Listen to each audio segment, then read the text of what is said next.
¿ok?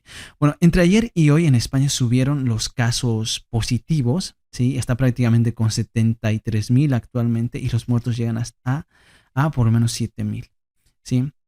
Y esto obviamente fue una decisión simplemente política por agradar a un grupo de personas. Evidentemente está bien que las mujeres se reúnan, que protesten, que exijan igualdad en todos. O sea, es una causa justa, pero se sacrificó la vida de muchos españoles y se está sacrificando todavía por esta mala decisión. Pero adivinen que además en Brasil, o sea, Latinoamérica no se queda atrás. Teníamos que tener algún pelo, ya saben qué. No sé si esto me lo desmonetiza o me lo quita Spotify. Así es que hagamos una prueba, ¿no? No falta un pelotudo. El presidente de Brasil, Jair Bolsonaro, ¿sí? Él también está sumido en su propio laberinto. Él se enfrenta a los ministros de salud, a los anteriores ministros de salud, a los gobernadores, gracias a que es federal también. Ellos pueden tomar decisiones autónomas respecto al gobierno central, siendo el peor enfrentamiento con el gobernador de Sao Paulo, lugar donde es el epicentro de la mayor cantidad de casos en Brasil. Prácticamente están con los 3.500 casos para el día de hoy. Y bueno, el índice recién está comenzando en Brasil, o sea que la cantidad de muertes está reducida. Okay. Bueno, Bolsonaro llamó al tipo, al gobernador de Sao Paulo, de lunático, ¿sí? Y dijo que estas restricciones sanitarias las definió como tierra arrasada. O sea, como que está sobrevalorando la situación. En una entrevista, Bolsonaro indicó que, por ejemplo, yo soy un sujeto que siempre hizo gimnasia en toda mi vida, así es que soy menos propenso a tener el virus. A través de la cadena televisiva, además, dijo él que el virus llegó a Brasil, lo estamos enfrentando y en breve pasará. Nuestras vidas tienen que continuar. Debemos sí volver a la normalidad. No, Bolsonaro, en serio, me rompe las pelotas. Y de paso excluyó a las iglesias de la cuarentena. Bien, vamos cerrando ideas. Hemos tenido experiencias el 2003, el 2012 y actualmente seguimos aprendiendo de esta enfermedad. Y hay países que aún así no aprenden. Todos aquellos países que priorizaron la economía ahora están desbordados en medio de una catástrofe humanitaria sin ninguna posibilidad de impedir que la economía se desbarate, se desmorone y de por medio mucho dolor de la gente. Pero por el otro lado están países que se están recuperando. Hay países que han recuperado sus vidas. China, Corea del Sur, Japón, Singapur. Los gobiernos de estos países tomaron el toro por las astas, literalmente. Tomaron medidas muy, muy drásticas que la OMS actualmente las recomienda. Y hay países en Latinoamérica que, pese a tener un sistema de salud deficiente, a tener un sistema de control deficiente y obviamente a ser gente latina, o sea, yo soy latino y sé que esto va a dolernos, pero los latinos somos latinos, somos poco menos ordenados, tratando de ser amable con los latinos. Bueno, yo soy latino y no somos tan rigurosos a la hora de hacer estas cosas.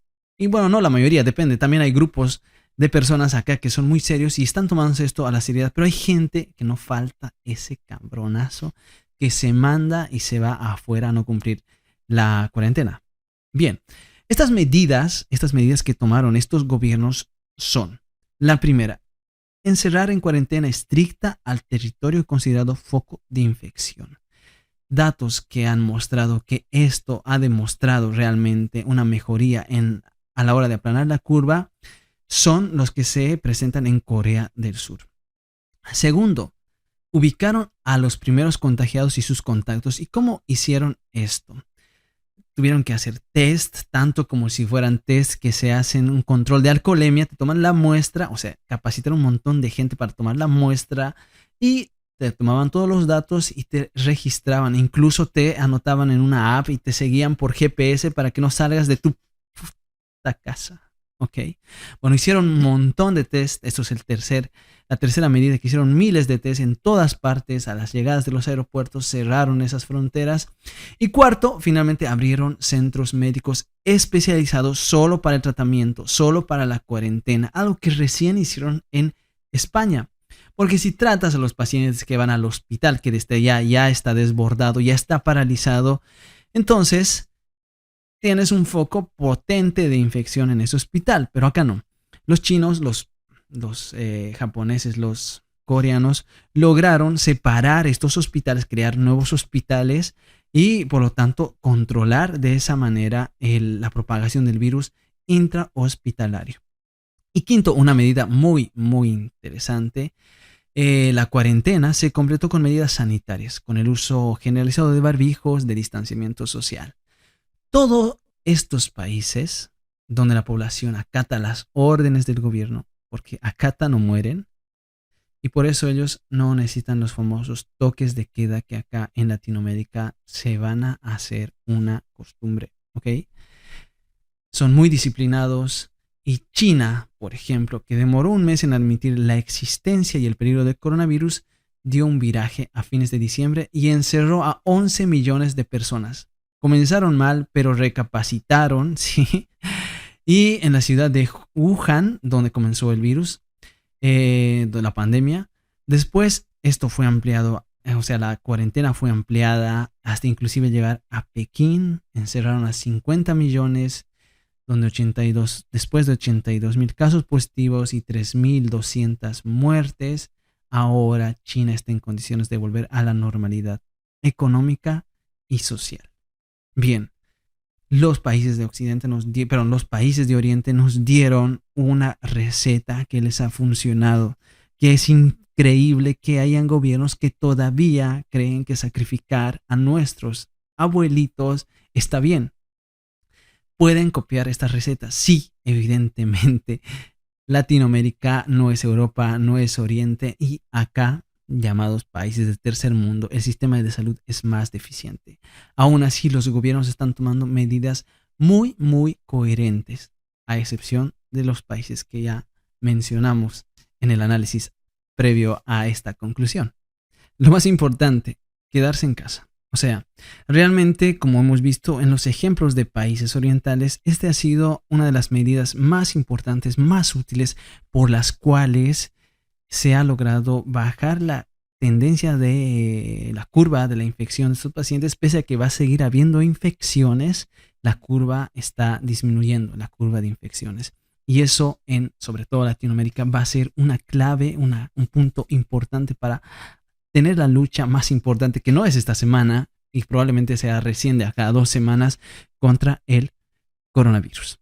Porque de otra manera, lamentablemente, vamos a tener que llegar al triaje. ¿Qué quiere decir triaje? Selección del paciente que debo atender por emergencia o por urgencia. Por ejemplo, se practica en grandes catástrofes naturales, donde yo debo escoger qué paciente vive y qué paciente no.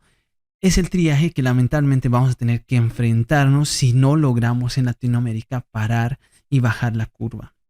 Y definitivamente como médicos esto es algo que va contra el juramento hipocrático, contra los principios, contra la ética de cualquier médico, tener que decidir entre quién vive y quién no. No porque no haya médicos, no porque no haya personal, porque seguramente como médicos cuando empezamos a trabajar, ustedes no saben, nos olvidamos de todo, no sabemos ni siquiera el horario, pero tratamos de atender a todos los que se puedan. ¿Ok? Sobre todo cuando estamos en emergencias. Y nos va a tener que tocar el momento de decidir a quién no y a quién sí, no porque depende de nosotros, sino por el insumo, por los insumos que pueden faltar en los hospitales. Y ahí es el punto clave. Porque los hospitales, con todos sus servicios, están prácticamente abandonados. El hospital se ha parado. En estos momentos hay gente que me escribe, algunos pacientes que tenían que comenzar una quimio, que tenían que comenzar una radioterapia, o tenían que hacerse una cirugía o un proceso invasivo o un cateterismo que no podía esperar mucho más tiempo, o tal vez simplemente un postquirúrgico. Y uno no puede dar solución a esas cosas porque el hospital está paralizado. Y pese a que el virus, o sea, se puede controlar a los infectados en un lugar, todo el hospital se paraliza, todo el sistema de salud, y hay gente perjudicada por eso. Y si la curva realmente se desborda, los casos nos superan a todo el sistema de salud, en ese caso no vamos a tener posibilidad de atender otras patologías. Y tú tienes derecho, si es que te sucede una apendicitis, a hacerte atender por una apendicitis.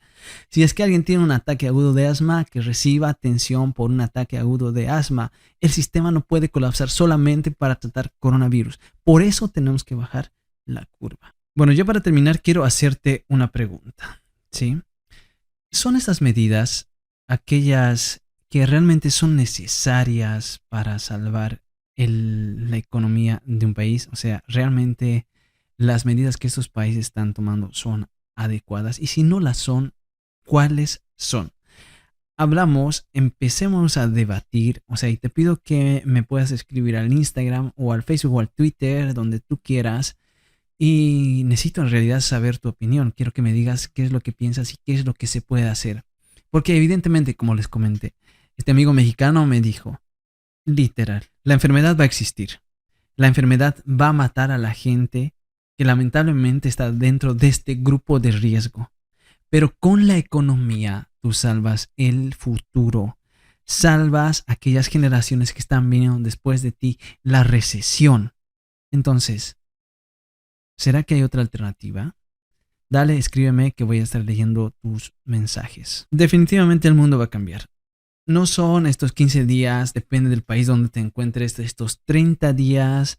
Y después de esto, como veo que la gente pone en sus estados que se va a hacer un asado, que se va a hacer una fiesta y todo lo demás. No. Ahora sí empezamos a ver las cosas claras, con información verdadera.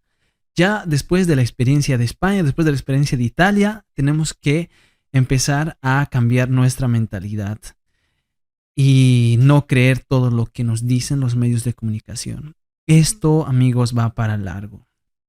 Probablemente hay una segunda oleada del virus, tal vez más adelante, porque el virus va a estar, o sea, si después de esto el virus no se muere, ¿me entiendes? No se muere, estamos evitando que suba el pico de infección, nada más.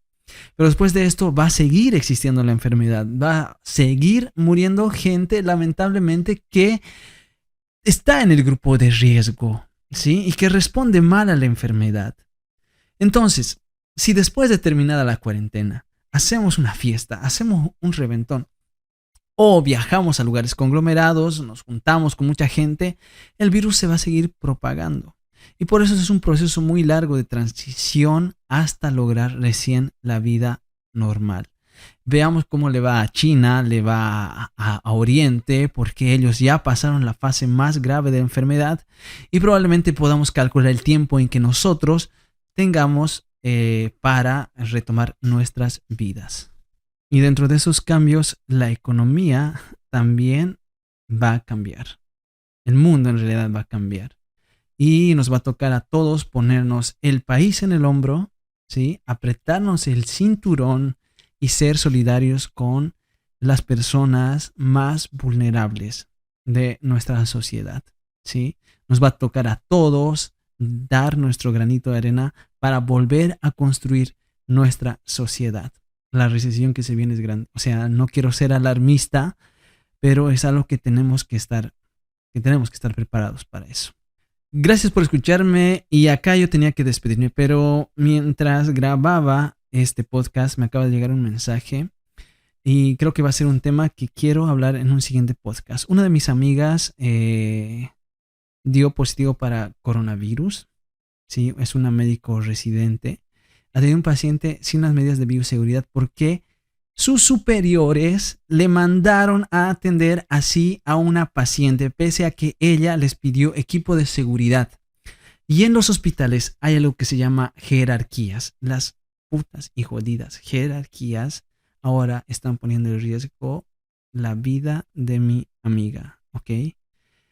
Y ese es un tema que también quiero hablar en otro podcast. Y bueno, ahora sí, me despido de ustedes. No. Momento. Entre tantas cosas de contarles lo que me acabo de enterar de mi amiga muy lamentable y sigo preocupado y ahora mismo voy a tratar de hablar con ella. Quiero pedirles a ustedes que puedan sugerirme temas. Síganme en mi canal de YouTube, en mi cuenta de Instagram, de Twitter, que voy a estar leyendo todo lo que ustedes me pongan, ¿ok? Vayan escribiéndome para sugerirme de qué podríamos hablar en un siguiente podcast para que empecemos de esta manera a tener temas de conversación. Si tú quieres contarme una historia y quieres que salga en esta plataforma, también te pido que puedas mandarme tu historia y la vamos a estar compartiendo con